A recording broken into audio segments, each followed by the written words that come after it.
Bonjour à tous et bienvenue sur le podcast de Ségula Technologies sur les nouveaux défis pour les carrières d'ingénieurs. Dans chaque épisode de cette mini-série, nous explorerons une tendance majeure du marché avec des exemples concrets chez Ségula Technologies. J'ai le plaisir d'accueillir à ce micro Sonia Foss, directrice adjointe des ressources humaines chez Ségula Technologies, dans ce podcast.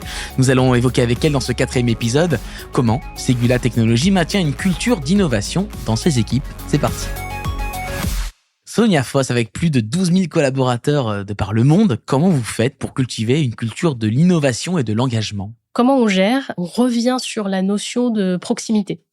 Ségula Technologies, c'est un groupe mondial, mais je l'ai dit, en France, on a déjà 40 implantations. Donc, on joue à la fois sur le local et le global. Quand on a 12 000 collaborateurs, évidemment, on peut définir des politiques, et c'est ce qu'on fait. On définit des politiques, notamment en ressources humaines. Et là, j'engage les personnes qui nous écoutent à prendre connaissance de ce que font les entreprises, à interroger aussi pendant les entretiens. Il faut poser des questions, donc ça aussi, c'est un conseil. Mais le management, par exemple, c'est quelque chose qu'on aborde d'un point de vue local. On a beaucoup de managers de proximité, je pense que ça passe beaucoup par eux.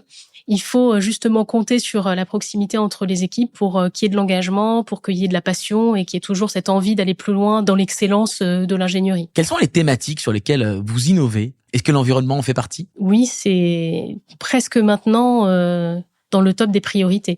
Il y a deux choses. Aujourd'hui, on a quand même du mal à voir dans les chiffres. De la même manière, quand on regarde les classements qui sont faits, il y a une étude faite par l'agence EPOCA sur ce que veulent les ingénieurs quand ils rejoignent une entreprise.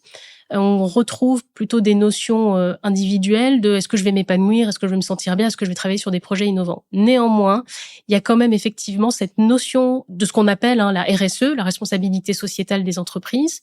C'est une réglementation européenne incitative pour les entreprises. Et donc aujourd'hui, on en entend beaucoup parler, ça devient un sujet un petit peu central dans ce que les entreprises peuvent proposer.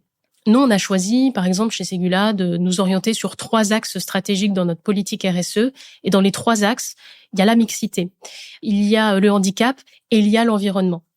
Pourquoi ? Parce qu'on est convaincu que justement ceux qui nous écoutent, celles et ceux qui nous écoutent, sont concernés par le changement climatique. Dans les défis qu'on a évoqués des ingénieurs au tout début, dans les défis technologiques, il y a le défi climatique. Parce que demain, il va falloir construire des avions moins polluants, il va falloir construire des façons de produire l'énergie de façon décarbonée. Donc, il y a tout cet aspect-là. Et dans le fait d'être ingénieur responsable aussi, on retrouve des notions d'environnement, d'écologie.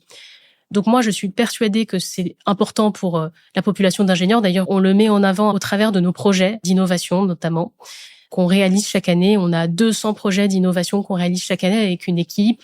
Tous nos ingénieurs peuvent participer. Il y a aussi des concours d'idées par rapport à ce qu'on pourrait proposer à nos ingénieurs et à nos clients, avec un concours qui s'appelle Disrupt, pour avoir des idées disruptives justement sur l'innovation.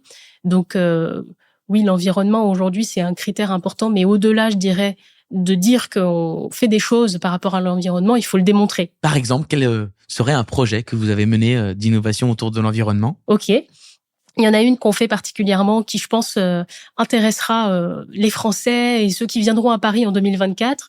On est à maintenant, je pense, 500 jours à peu près des Jeux Olympiques de 2024 à Paris. Et on a développé avec un partenaire un produit qui s'appelle Daily River. Daily pour la partie livraison, River pour la partie rivière. Alors, qu'est-ce que c'est Daily River ? Vous allez tous aller regarder après sur le site internet de Ségula pour comprendre ce que c'est Daily River, mais en quelques mots, on peut pitcher. Daily River, c'est une navette fluviale qui permet en fait de faire ce qu'on appelle le dernier kilomètre, donc de transporter des matières lourdes sur la Seine avec une énergie 100% décarbonée.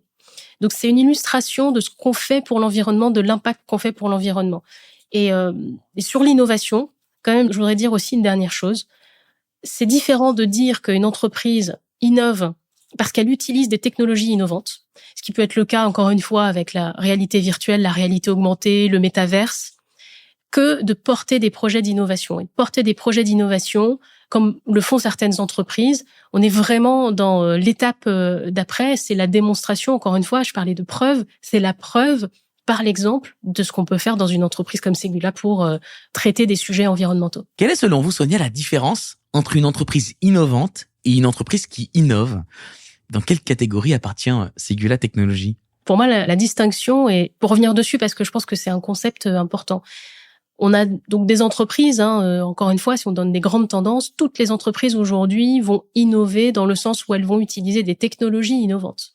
On le fait aussi chez Ségula, je vous rassure. On va travailler avec les dernières technologies du marché, avec le dernier logiciel pour travailler sur de la conception de CAO, avec de la réalité augmentée pour vérifier des défauts, par exemple, sur une aile d'avion.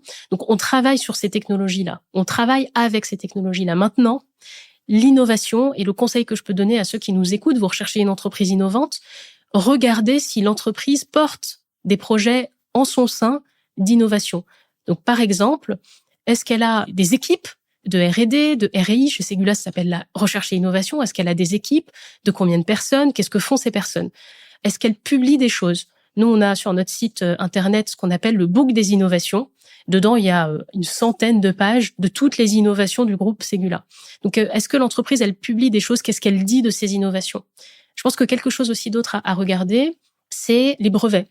Est-ce que l'entreprise a des brevets? Est-ce qu'elle dépose des brevets? Nous, on en dépose chaque année. C'est aussi un gage de l'engagement de l'entreprise dans la poursuite de l'innovation. Et puis, je pense peut-être le dernier point, c'est les partenariats. Est-ce que cette entreprise a des partenariats avec des centres de recherche, avec des écoles, avec d'autres clients? Des fois, on est concurrent et des fois, on est partenaire. Donc ça aussi, toutes ces choses-là, ça donne une indication très forte de l'engagement d'une entreprise dans l'innovation. Merci beaucoup, Sonia Foss, directrice adjointe des ressources humaines chez Ségula Technologies, pour vos éclairages sur ces nouveaux défis auxquels sont confrontés les ingénieurs. N'hésitez pas d'ailleurs, chers auditeurs, à découvrir les autres épisodes de cette mini-série. À très bientôt.